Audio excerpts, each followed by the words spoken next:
Bacteriophage, जिसे हम लोग हिंदी में क्या कहते हैं, जीवाणुभोजी कहते हैं। तो ये जीवाणुभोजी जो होते हैं ना, एक ऐसे सूक्ष्म जीव होते हैं जो जीवाणु को क्या करते हैं, मारते हैं, किल करते हैं। तो यहाँ पर पहले टर्मिनोलॉजी हम लोग देख लेते हैं कि बैक्टीरिया और फेज ये दो शब्द से मिलकर के बने होते हैं हम लोगों के क्या, बैक्टीरियोफेज यानी जीवाणुभोजी।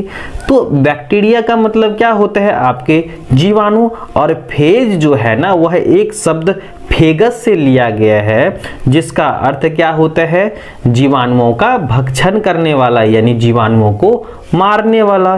तो बैक्टीरियोफेज जो है इसका शाब्दिक अर्थ क्या हुआ, एक ऐसे विषाणु या एक ऐसे परजीवी सूक्ष्म जीव जो क्या करते हैं, बैक्टीरिया को मारते हैं, बैक्टीरिया को किल करते हैं।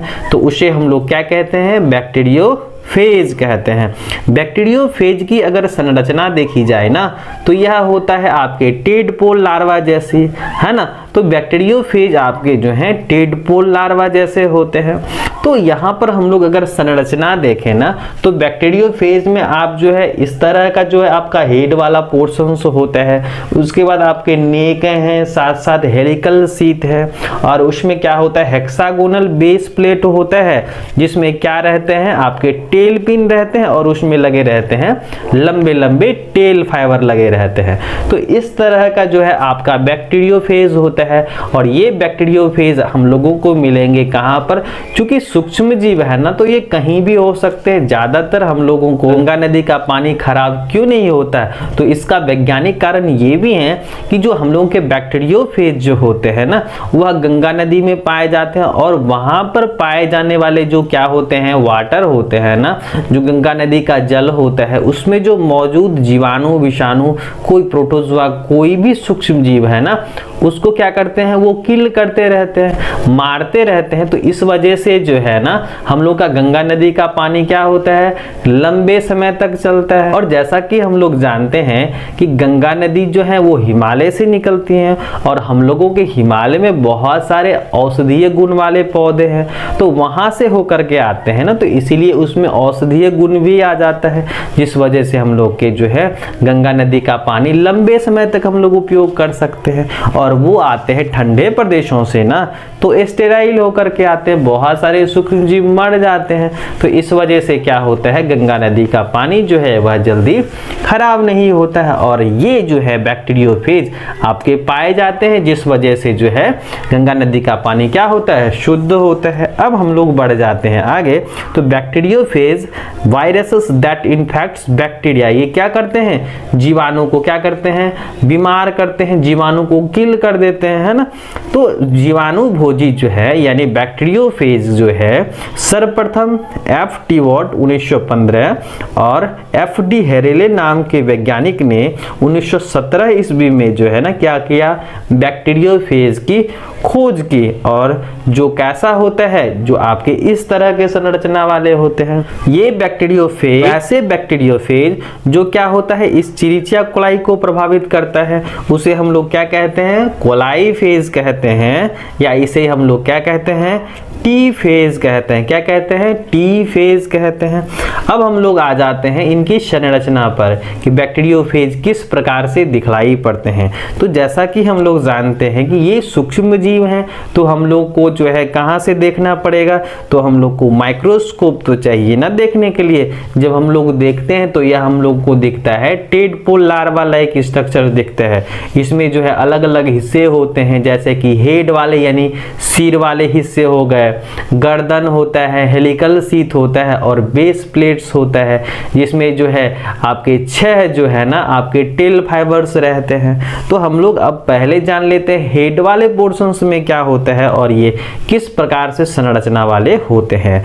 तो आपके जो हेड पोर्शंस है ना बैक्टीरियोफेज के, तो सिर कैसा होता है, हेक्सागोनल होता है, जो कैसा है, इलोंगेटेड आइकोसाहेड्रॉन होते हैं, जो क्या होते हैं 950 एंगस्ट्रॉम लंबे होते हैं तथा 650 एंगस्ट्रॉम क्या होते हैं, चौड़े होते हैं। सीड जो दोहरे परत वाले प्रोटीन से ढके होते हैं, जिसमें क्या होता है, डबल स्टैंडर्ड डीएनए होता है। याद रखना है कि जो आपके बैक्टीरियोफेज में जो सीड में क्या होते हैं, जेनेटिक मटेरियल होते हैं ना, उसमें डीएनए होता है जो कैसे हैं, डबल स्टैंडर्ड डीएनए है। जब हम लोग नेक रीजन की बात करते हैं ना, तो यहाँ पर क्या होता है, जो हेड तथा हेलिकल शीथ को जोड़ता है, और हेड के यह ठीक कहाँ पाया जाता है, नीचे पाया जाता है, जो क्या होते हैं, छोटे होते हैं, और हेलिकल शीथ को यह क्या करता है, जोड़े रहता है, यानी कि यह इंटरमीडिएट का काम करता है ना, आपके नेक हेड और हेलिकल शीथ को जोड़ते हैं। उसके बाद आते हैं हम लोग हेलिकल शीथ पर। तो हेलिकल शीथ जो होता है ना, नेक के ठीक नीचे वाले पोर्शंस पर हेलिकल शीथ पाया जाता है, जिसमें क्या होता है, कॉन्ट्रैक्शन तथा रिलैक्सेशन की वजह से जो है ना, जेनेटिक मटेरियल होस्ट शरीर में प्रवेश कराता है, यानी कि यह स्प्रिंग नुमा संरचना होती हैं। यह परिस्थिति के हिसाब से सिकुड़ सकती हैं और फैल सकती हैं, उसी को हम लोग बोले कॉन्ट्रैक्शन तथा रिलैक्सेशन हो सकती हैं। तो इसी के वजह से जो है ना, जब ये क्या करेंगे, किसी बैक्टीरिया को होस्ट बनाएंगे ना अपना, तो क्या करते हैं, अपने जेनेटिक मटेरियल को प्रवेश कराते हैं, है ना। उसके बाद आगे है हेक्सागोनल बेस प्लेट। ये बैक्टीरियोफेज को जो है ना, एक स्थान पर स्टेबल होने में मदद करता है, यानी कि यह एक क्या जगह देखेगा, और वहां पर जो है यह हेक्सागोनल बेस प्लेट क्या करता है, एक जो है बनाता है स्टैंड, जिस पर क्या रहता है, वो अच्छी तरह से फिक्स्ड हो सके होस्ट सेल में। और जैसे ही फेज को सुटेबल होस्ट मिलता है, यानी जैसे ही बैक्टीरियोफेज को एक उचित होस्ट मिल जाएगा ना, तो उसमें मौजूद जो टेल पिन होते हैं ना, वह होस्ट सेल में क्या करके, यानी कि उसमें क्या करे, पिनअप करके जो है ना, उसमें स्थिरता प्रदान करता है। कौन भैया, तो आपके टेल पिन है ना, उसमें क्या होते हैं, 6 टेल फाइबर होता है जो प्रोटीनियस नेचर का होता है, यानी कि जो उसमें टेल फाइबर जो लॉन्ग लॉन्ग होते हैं ना, वह प्रोटीन्स के बने होते हैं। टेल का मुख्य कार्य होता है होस्ट सेल पर क्या करना, स्थिरता प्रदान करता, यानी कि वो आसानी से जो है क्या करते हैं, बैठते हैं होस्टल पर और अपने आप को एडजस्ट करते हैं इसी टेल की मदद से।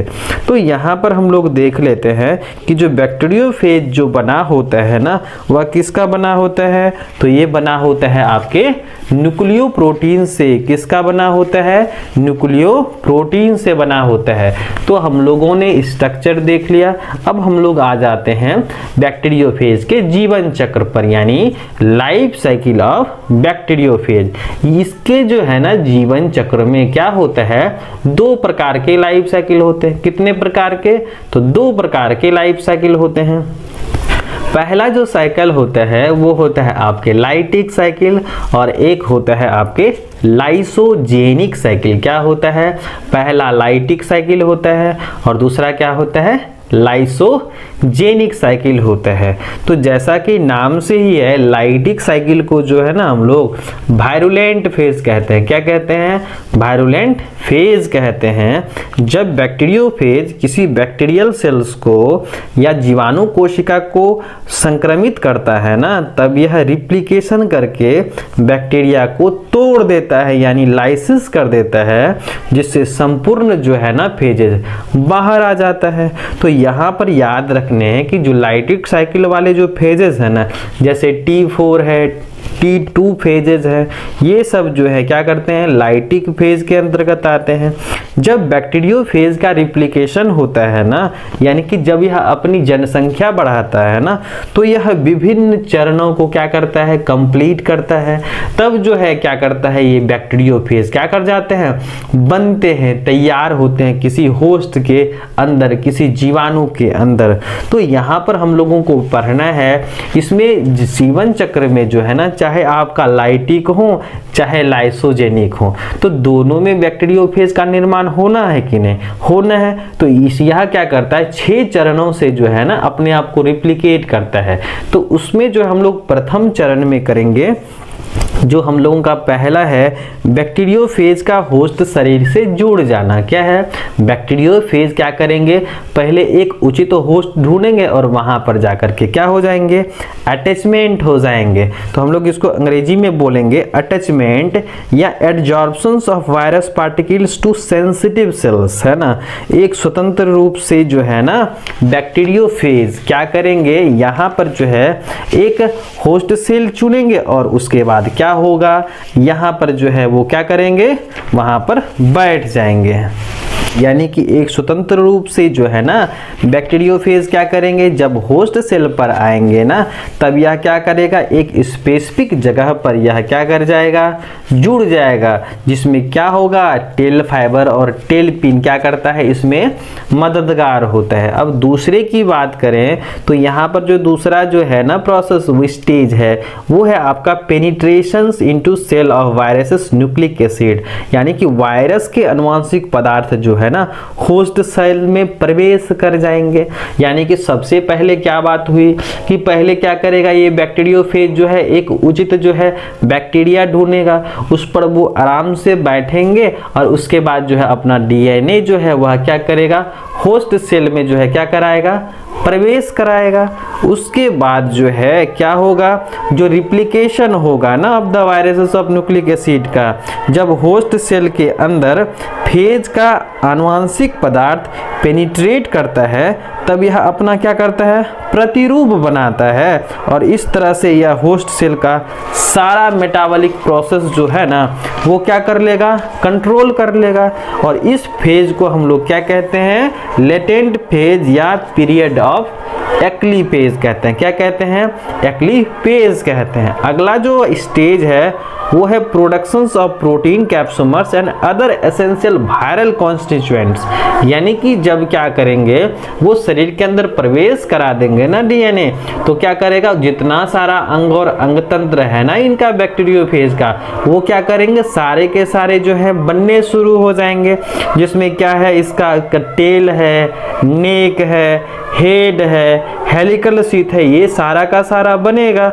और उसके बाद क्या होंगी, इसकी असेंबलिंग होनी। असेंबल माने क्या होता है, सारे पार्टों को हम लोग जोड़ देंगे।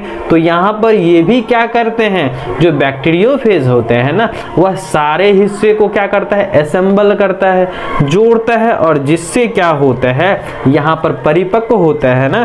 तो इसीलिए जो है हम लोग assemble of nucleic acid and protein capsomeres को जो है ना, ये स्टेज जो है, ये जो चरण है, इसे हम लोग क्या कहते हैं, परिपक्वन का जो है चरण भी कहते हैं। इसमें सभी अलग अलग जो विकसित अंग जो है ना आपस में जुड़ते हैं और फेज का निर्माण करते हैं, और यह क्या होता है, होस्ट सेल के अंदर से यह बाहर आने के लिए क्या हो जाता है, तैयार रहते हैं।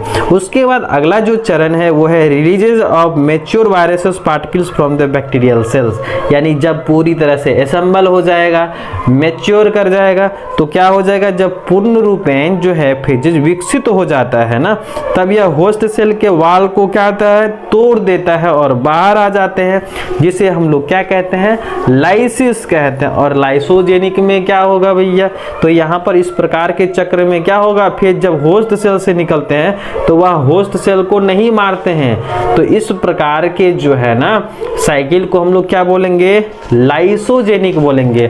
क्या बोलेंगे, लाइसोजेनिक बोलेंगे।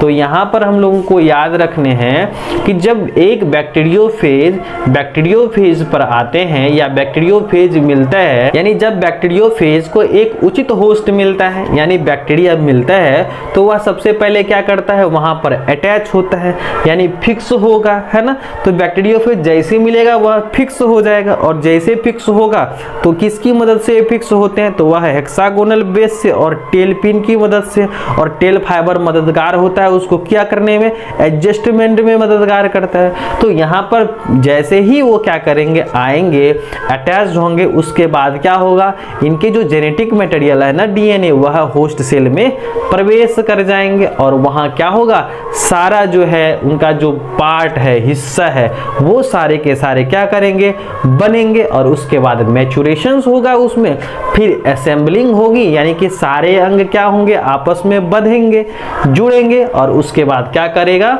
जीवाणु को तोड़ करके या नहीं तो एक एक करके बाहर निकलेगा। तो अगर पूरी तरह से ब्रस्टिंग मैकेनिज्म होगा, को तोड़ करके बाहर निकलेगा ना, तो उसे हम लोग क्या बोलेंगे, लाइटिक साइकिल। क्या बोलेंगे, लाइटिक साइकिल बोलेंगे। और अगर एक एक करके निकलेंगे यानी वह होस्ट सेल को किल नहीं करेगा तो उसे हम लोग क्या बोलेंगे, लाइसोजेनिक कहेंगे। तो इस तरह से जो है ना, एक आपके बैक्टीरियोफेज जो होते हैं वह अपना क्या करते हैं, जीवन चक्र पूरा करते हैं।